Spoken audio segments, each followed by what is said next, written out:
শেষ পর্যন্ত তুমি চলে এলে রাধা।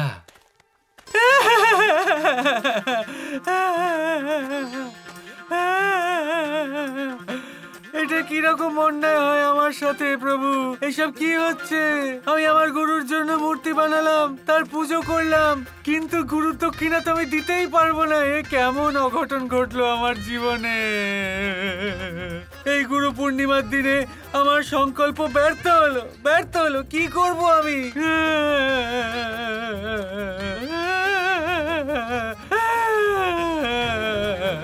নিজের এই অভিনয়ের প্রতিভা বাঁচিয়ে রাখো কানাই, এটা ব্যর্থ করো না। রাধা আসেনি।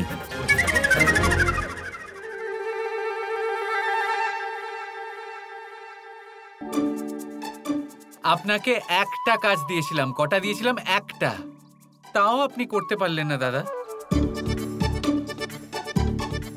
আমার কথায় বিশ্বাস করো কানাই, আমি পুরো চেষ্টা করেছিলাম, সম্পূর্ণ চেষ্টা। এত ভালো অভিনয় করেছি আমি, এত ভালো যে কেউ মেনে নিত। চুপ চুপ চুপ। কোনো ভালো অভিনয় আপনি করেননি, ঠিক আছে? আপনি দরকারের থেকে বেশি অভিনয় করেছেন, সেই জন্য এই সব হচ্ছে।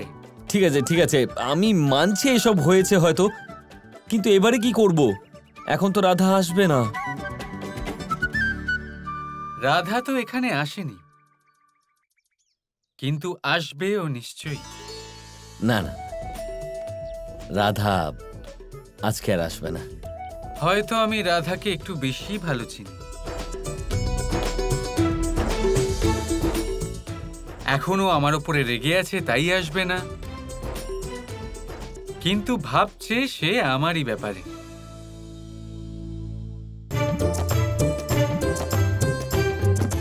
ওই কৃষ্ণের কিচ্ছু হবে না, প্রতিবার কোনো নতুন লীলা করে। এবারে দেখবেন ও মনে শপথ নিয়ে নেবে যে ও এখানে কিছুতেই আসবে না। আমি কখনো যাব না। কিন্তু ওর মনে আমার জন্য চিন্তা তো অবশ্যই হচ্ছে। এবার এই ব্যাপারটা ও স্বীকার করবে না, কিন্তু ও নিজেকে বোঝাবে মা আর বাবার অজুহাতে। কিন্তু যদি সত্যি কৃষ্ণ না ফেরে তাহলে কি হবে? নন্দ বাবা আর যশোদা মা চিন্তা করবেন। আর তারপর আসবে আমার রাধা। আমার কথা শোনো কানাই, যদি আমার এত ভালো অভিনয়ের পরেও রাধা না আসে, তাহলে আর আসবে না।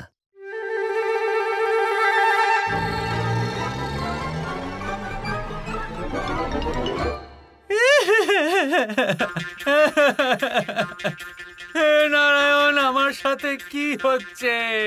কেন হচ্ছে? এবারে আমি আমার গুরুকে গুরু দক্ষিণা কি করে দেব? কানাই বিশ্বাস করো, এই নাটকটা করে আর কিছুই হবে না। এবার বন্ধ করো তুমি। কৃষ্ণ, এটা কিরকম লীলা তোমার?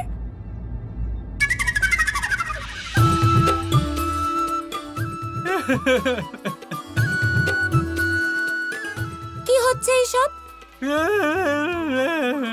কে আপনি?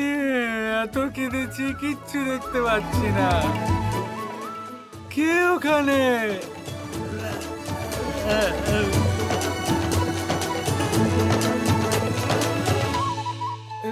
রাধা, তুমি এসে গেছো। এবার এই ঢং বন্ধ করো আর চলো এখান থেকে। ঢং ঢং ঢং করছি আমি? আমি আমার গুরুকে বন্দনা করতে চেয়েছিলাম, পুজো করতে চেয়েছিলাম। আমি গুরু এলেন না, আমি স্বয়ং নিজে হাতে তার মূর্তি বানালাম, তার পুজো করলাম আমি, কিন্তু গুরু দক্ষিণা তো মূর্তিকে দিতে পারি না, তাই না? আর আমি নাকি ঢং?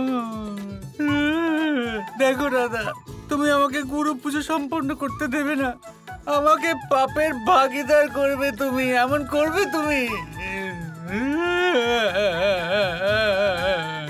আচ্ছা আচ্ছা, ঠিক আছে, যা করার তাড়াতাড়ি করো। ঠিক আছে, এসো, আসন গ্রহণ করো।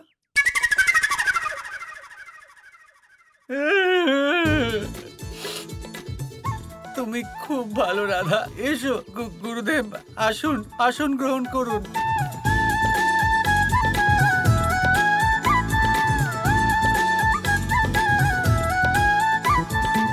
আমার গুরু দক্ষিণা হচ্ছে যে এইভাবে কিভাবে?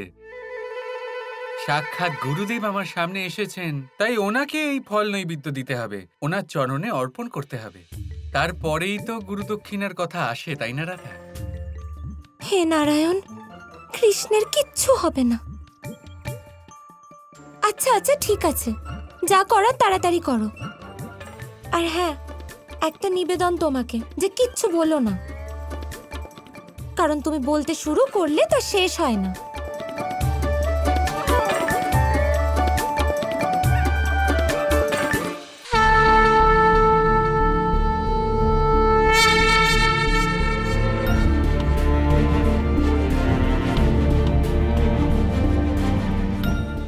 গুরুর ব্রহ্মা গুরুর বিষ্ণু গুরুর দেব মহেশ্বর গুরুর সাক্ষাৎ পরম ব্রহ্মা তস্मै শ্রী গুরুবে নমঃ।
যেখানে প্রেমের স্রোত বয় সেখানেই গুরুর বোধ হয়। রাধা রাধা।